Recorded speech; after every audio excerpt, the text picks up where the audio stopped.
What's going on, everybody? Welcome to the Snobs podcast. I am your host, Mick Manhattan, the Scene Snob himself. And this is my first live show. I'm doing it on Facebook, trying it out because special announcement, we're going to be doing more live shows. We're thinking about a Friday night show, bringing other people in. I know it's kind of crazy times right now, almost end of the world vibe, and I hope everybody's doing all right and happy and healthy out there. But so that's our announcement. We're going to start doing live shows. We're going to try and do them maybe every Friday night, bring guests on via, conferencing, things like that, or however it will work out.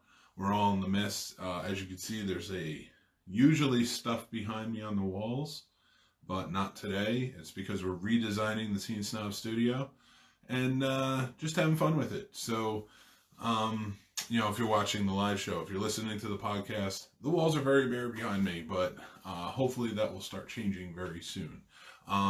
So thank you for joining and watching, or thank you for listening if you're listening at a later time. But yeah, so it's been a pretty crazy couple of weeks. I don't think I have to tell anybody that, especially the last 5 days alone. Feels like it's been a whole year, hasn't it? I can't get over it. Lori, hey, thank you for joining us. Lori is a very special member of the Psycho Cinema clan here in Winchester, Virginia. So thanks for listening. So Lori, just so you know, like we said, this is our first live show. We have a special announcement. We're going to try and start doing a live show every Friday night, bringing guests in, things like that. And also apologize for the walls behind me because I'm redesigning the studio.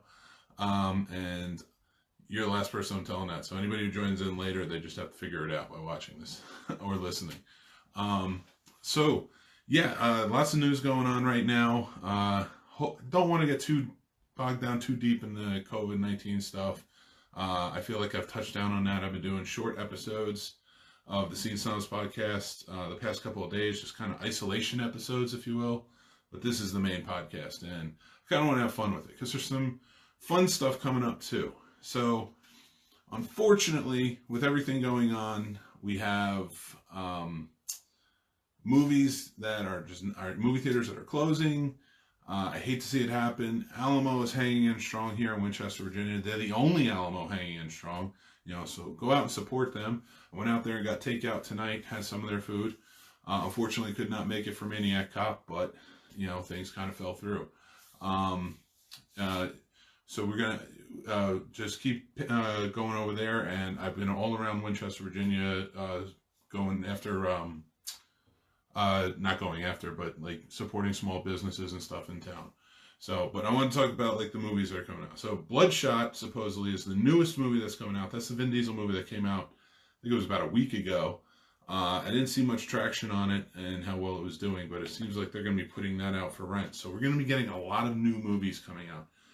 Disney Plus has already put out Frozen 2, which is way ahead of schedule from when it was supposed to be out. My kids were going nuts over it, and I think it's one of their highest streamed movies right now. So, of course it is, because it's Frozen 2. But lots of stuff. Invisible Man, I'm very excited for. I think it's coming out this Friday. That's the word around the campfire with Universal Studios and what they're putting out. But this is just crazy times. I can't get over how much what is going on, and how much is going to become available to us at home. But it's kind of a scary time too, because I'm a big movie theater guy. I love going to the movie theater. It's a great escape. And it's just that experience of being somewhere and being in a communal vibe. And walking out of there and talking to somebody new about what you just saw, whether you loved it or hated it. But those could go away very quickly. Streaming has been beating back the theaters for a while, but the theaters have been holding on strong. Now, I'm not saying all theaters are going to go. That's definitely not going to happen.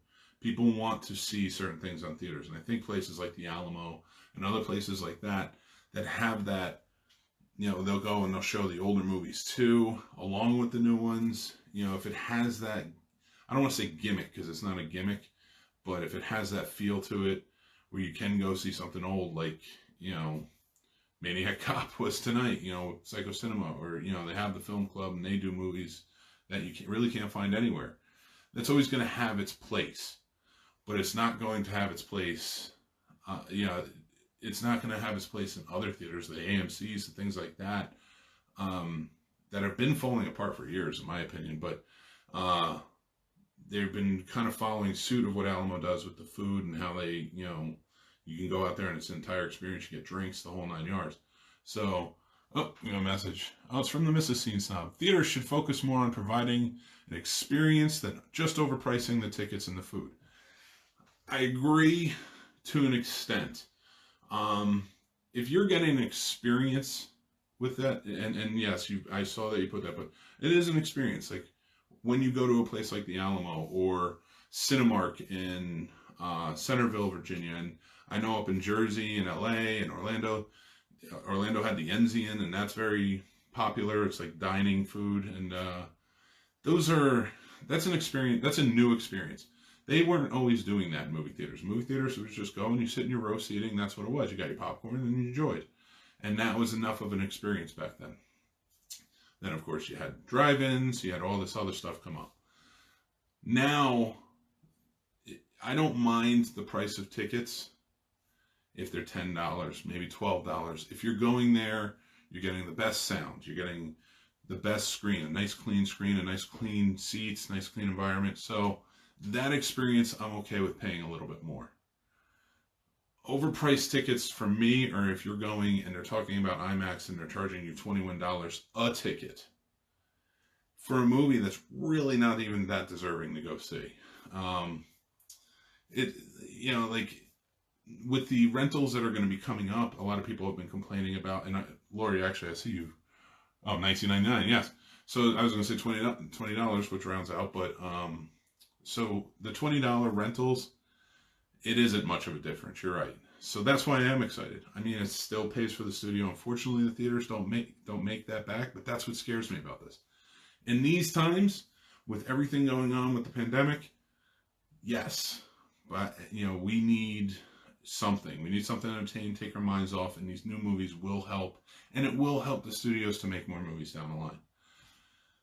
But I'm afraid that's going to take away a lot of theaters. It's going to take away that theater experience. It's just going to be ushered in more towards the streaming, which I don't have much against the streaming, but it's not the same. It's sort of the same as the way that, the way of the video store. Like, I love the video store. Len Francis, you and I hung out in the video store. We were those kids who always hung out there. You worked at Hollywood Video with me, and you've been to my video stores that I've worked at. So you know the feeling. Now that video stores are gone and they've become sort of a niche thing, like you can go into, and there may be a video store in one town 20 miles away or something like that. I hate to see the theaters end up that way, and they could end up in big cities. I mean, if they're not going to make money in certain places, or there's not a place like the Alamo that gives you that experience, you could see them go away, and that's a sad experience. I never want that.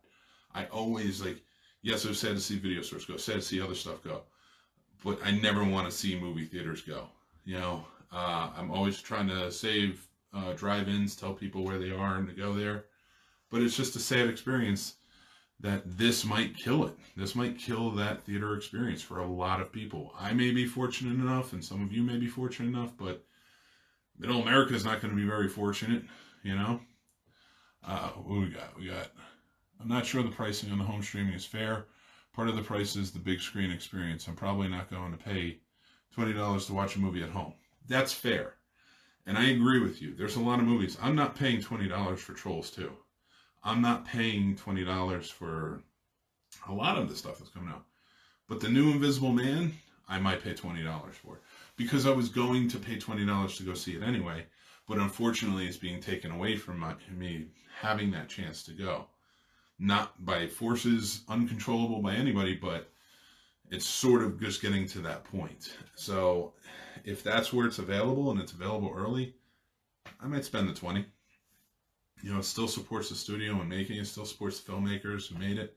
And I'm not totally against it. I just would hate to see the ramifications of it down the line, because if they see a big surge in this, I guarantee you these studios are going to all have a streaming service or all team up with a streaming service, and then it's just going to be rent, rent, rent, rent, rent. And I don't care for renting unless it's at a video store. That's just me though.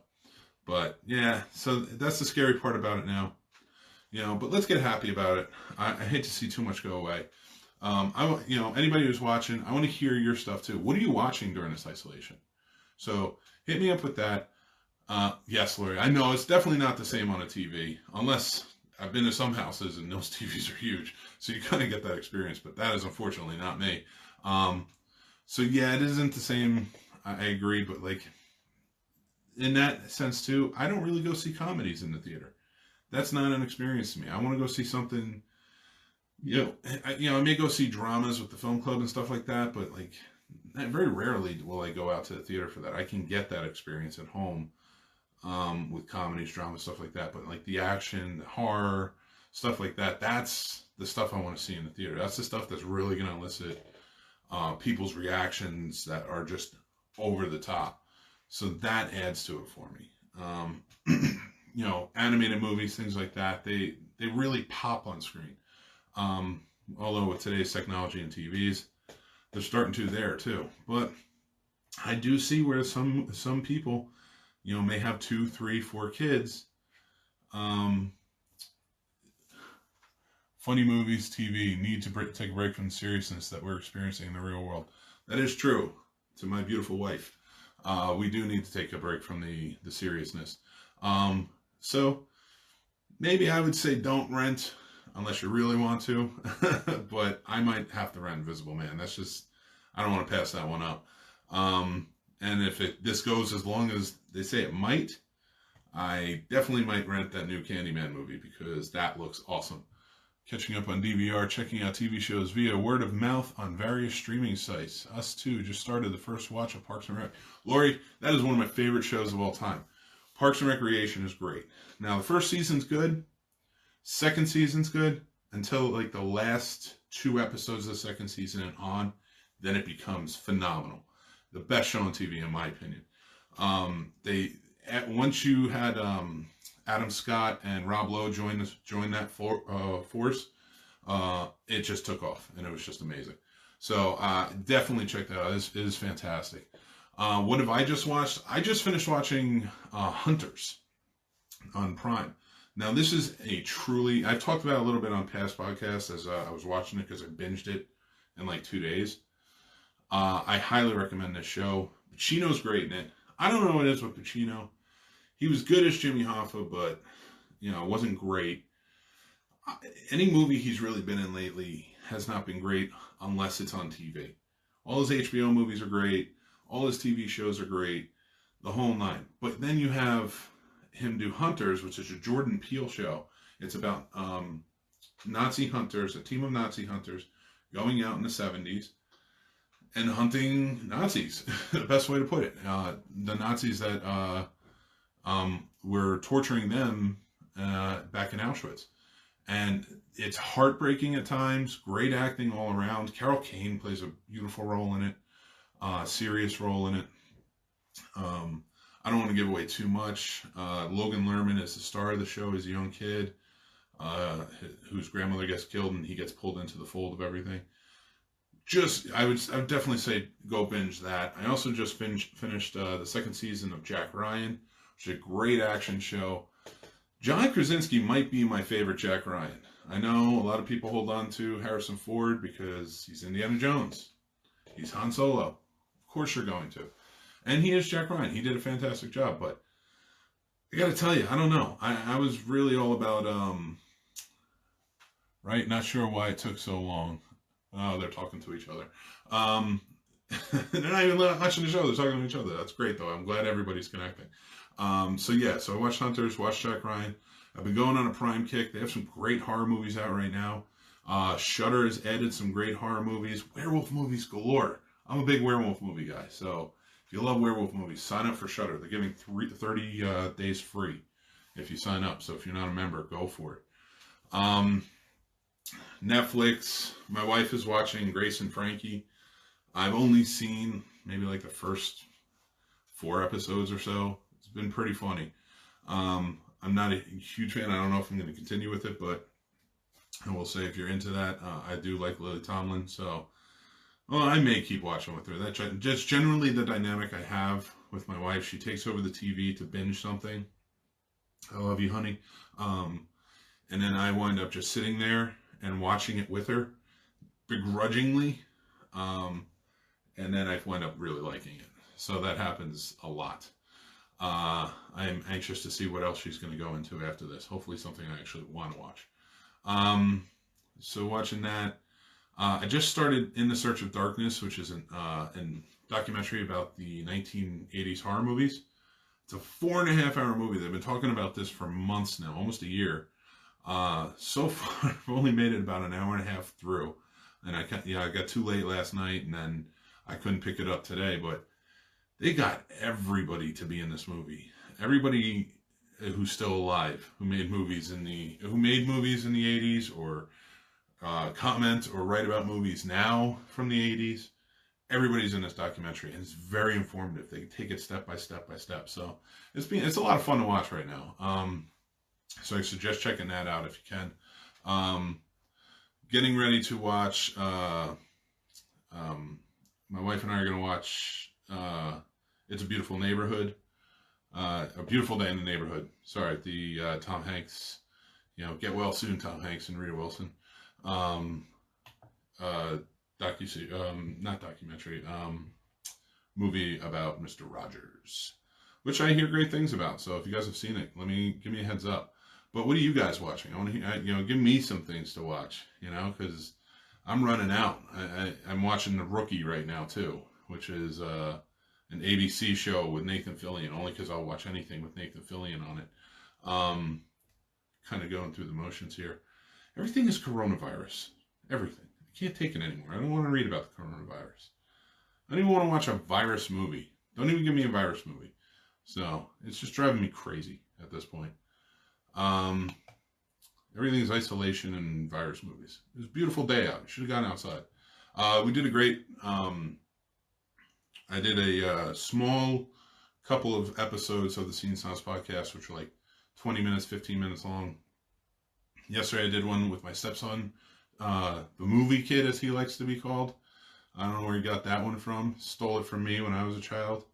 But no, we had a great time. We talked about a lot of things. We went and saw Onward. The whole family went and saw Onward last week. Beautiful movie. If you haven't seen it, go see it. You'll cry your eyes out. It's fantastic. But yeah, that's everybody does a great job in that. So that's a good one. I think I also would like to see The Way Back if I get a chance to go see it. There's just tons of stuff going on. We're doing a new episode this week of. I got this as a birthday gift. Thank you. And you're watching Christina Gosher, Rob Gosher. Thank you for the birthday gift. It's a Behind the Box, my other podcast with Rob Gosher. We are co-hosts on this Magic Carpet Ride for Behind the Box. It is a cult classics podcast. We have a lot of fun doing it. And this week's episode, we're going to be talking about holiday horror movies inspired by Psycho Cinema's showing of Maniac Cop, which is just a fantastic movie. If you haven't seen it, go check it out. Bruce Campbell movie early on. And then we're going to talk about, I want to do another one. Hopefully I can get the fearless leader from PC on, Faye, to do it, and talk about women in horror for Women's History Month. That would be a great topic to talk about, and she's very knowledgeable, and Lori, you too. That'd be great to have you on as well. So we also went and saw The Puppet Master last week, and I gotta say, I know I'm gonna piss a lot of people off with this one, but it is just as boring as I remember it being as a kid. I could not get into this movie. I'm sorry if you are into it. Now, I'm not saying that all the Puppet Masters are bad. I've seen other ones. I've seen a lot of them because I just haven't seen the original since I was a kid. But, it is what it is. We got, what else do we have going on? Sorry, I'm looking at my notes. Sad. The Family Drive-In right here in Stephen City, Virginia is closed. They closed down because of the coronavirus. I was planning on going there too. That is a sad state of affairs. I promise you that this is going to be kind of a short episode because we're doing shorties this week. But Friday I want to try the big one where I'm going to have some guests on via conferencing. So, but I wanted to test this out first and see how it's going. Let me know what you guys think. I don't want to. I'm just kind of saving all my notes for that, but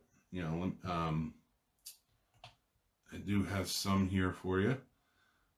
Where is it? Sorry, I'm losing my mind. Oh, Vanessa Hudgens is in the news again. I don't know if anybody saw her video where she freaked out about everybody about staying inside. Has she been relevant for a while? Didn't she just do something? Anybody know what she just did? I can't remember the show she just started doing. I think it was a superhero show. That might have been the last thing she did. But another cool thing, I don't know if you guys have seen it. I'm a big fan of the original West Side Story, which I have not seen in years, actually. I need to sit down and watch it. But Steven Spielberg has been directing a remake, and he just put out a first look pictures of it. I did not know that, what's his name from Baby Driver is the lead in it. I didn't even know he was a singer. So I'm actually pretty excited for this. It looks good. Rita Moreno comes back. She's playing a role in it. Then we have the new trailer for Soul, which is a new Pixar movie coming out this summer. That looks pretty good. It looks musically inspired, so if anybody has checked that out, you should. But yeah, I'm trying to look for the picture and see who is in it. Westworld just started up this week. Did anybody watch Westworld? I have not watched Westworld yet. I'm saving it. I like to binge it. And especially that show, because that show will throw you off. And currently I'm watching Curb Your Enthusiasm, the new one. So that's where I'm at. What are you guys watching? Let me know. Right down in the bottom there, and I will read it off. So there he is. Ansel Elgort, that was the one. Marina Moreno is playing Valentina in it. Talia Ryder. Who's Maria? Rachel Zegler. I don't know who she is. Yeah, I don't know any of them. Except for Baby Driver, I don't know who any of these people are. It's a whole new thing, a whole new world. Yeah, she was in a lot of stuff. Oh, no, she wasn't. Nope, that's it. They just picked a brand new actress to be Maria in West Side Story, so hopefully she can sing. It's kind of a weird scenario. So also, continuing on my journey with Picard, is any Star Trek fans out there watching? I have not been a huge fan of what's been going on. It seems very different to me. Hopefully they turn it around now. It's the last 2 episodes coming up of the season. So make sure you're checking out the Scene Snob reviews. I've been doing that every week, and I also just did one for Spencer Confidential, the new Netflix movie starring Mark Wahlberg. So check that out. Also, if you are doing that, if you're watching Picard, they just put out new looks at the Star Trek Discovery, which should be coming out soon. And they also they may be doing a movie. So if you're really into the Star Trek world, it's kind of the way to go. A lot of backlash going on with Star Wars because they just put out a book that is kind of trying to tie up all the loose ends and the holes. If you have any Star Wars fans like me, I got Lando right here. Which, thank you back to the media. I got that from their warehouse sale. Got a lot of stuff from their warehouse sale. I will post pictures on that once the room is done and I get everything, the whole studio finished. So with that, we're doing. I will be doing that, and I just did a Snobs review. That's what it was for Onward as well. So I know I talked about that a little bit earlier. So if you have seen it, let me know. Yeah, not much else going on. So I might actually jump off here in a few. This is kind of a trial run again because I'm going to be doing a live episode, and trust me, there's a whole lot more prep. This was more impromptu, And I've never done a live show before. I usually have everything scripted and planned out when I'm doing the the video podcast. So I promise you it will be a lot more fun down the line if you are not having fun right now. If you are, great. Yeah, so, oh, wow. Oh, okay. So, oh, damn, that sucks. They took Spiral off the calendar, so it's not going to be coming out. It's postponed for now. I was really looking forward to that one, too. Ah, that sucks. That's the new one with that's being produced by what's his name, Chris Rock, who is based on the Saw series, like a side quill of Saw. Ah, that really sucks. Not happy about that. So, but we're losing a lot of things now, so I guess I really shouldn't be complaining about movies being lost or TV shows or whatever. But regardless, this. Thank you for watching. Hope you enjoyed it. Check it out. I'm probably going to try and do one Friday, if not this Friday. Next week, I'm going to try and get some guests on, do some conferencing and things like that. So there'll be a lot more back and forth. So I hope you enjoyed yourselves. I'm trying it out on Facebook. It might be on YouTube. I will let everybody know which way I'm going. For now, it's just me. So you get to look at this beautiful mug. But we got a lot of things going on. Like I said, we're going to have a new Behind the Boxes with the Cult Classics podcast with Rob Gosher. I think we're going to be doing another episode this week with my partner from Skyline Indie Film Festival, Brian Patrick, for the Pulling Focus podcast, so you can go check that out too. Make sure you're following us on social media for all the updates at The Scene Snob on Instagram, Twitter, and Facebook. We're also on YouTube. If you go to thescenesnobs.com, we have the links for everything. You can go, like, follow, do the whole 9 yards. Make sure we're also, just to kind of give some shout outs because I'm offering it. If you have a small business, I'm offering free advertising on all my shows. I will put your logos up on social media, on the videos, things like that. And we're also doing just kind of free advertising for everybody. So for small businesses who may need the help in these tough times. Right now, back to the media. I want to give a shout out for the Hideaway Cafe, the Winchester Book Gallery, Alamo Draft House, the Green Turtle, all contracting right here. They're all based in Winchester, but I'm more than happy to talk about anybody's business all over the globe. I know I have, some fans who watch from the UK and stuff like that too. So please let me know, message me, and I'll be happy to talk about it. But until next time, again, thank you for watching. Next time, please feel free to comment or any topics you want to talk about, anything like that, and I'll be more than happy to bring it up and discuss it with you. But I've had a lot of fun so far. This seems like it will be a good time. Some people are watching, so I think I will continue the trends. But until next time, thank you and take care.